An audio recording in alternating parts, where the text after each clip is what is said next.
New developments tonight in Fort Bend County about the remains of prison inmates and slaves. They were found last year at a school construction site.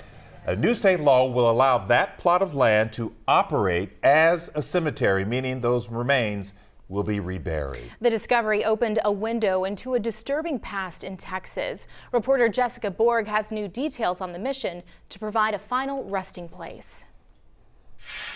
Local activists had been pushing for the remains to stay here and have this land be their final resting place. Now, the school district had always maintained that even though they own the property, their hands were tied, that they couldn't legally maintain a cemetery. With this new law, the county can now do it with them.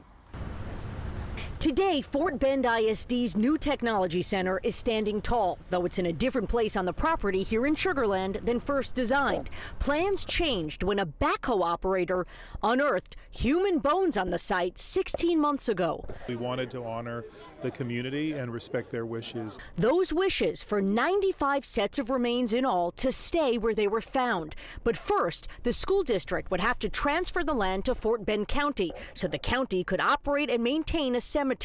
Last week, Governor Greg Abbott signed a law to make that happen. This is a rare moment. The very first time you had all levels of government, Republican and Democrat, working together for one cause. But getting to this point has not been without controversy. Dozens of court motions and meetings between activists and city and county leaders. Archaeologists exhumed the century-old bones and determined they belonged to 94 males and 1 female. One as young as 14, one as old as 70. Black prisoners, among them former slaves, forced to work on plantations and railroads after slavery ended. Part of the statewide convict leasing system, where private enterprises would pay the state for inmates' hard labor. This was slavery by another name. Some in the community wanted the remains to be reburied at the nearby Old Imperial Farm Cemetery for prisoners, but local historian Reginald Moore and others insisted they be reinterred here. I believe it's very important for the righteousness and for the sake of humanity that they be respected and acknowledged in the place where they were discovered. The county and school district now making plans together on how to memorialize the inmates known as the Sugar Land 95. They're considering a museum or monument. The district says the discovery and the dark chapter of the state's convict leasing program will now be part of their curriculum. This should be more than a burial ground.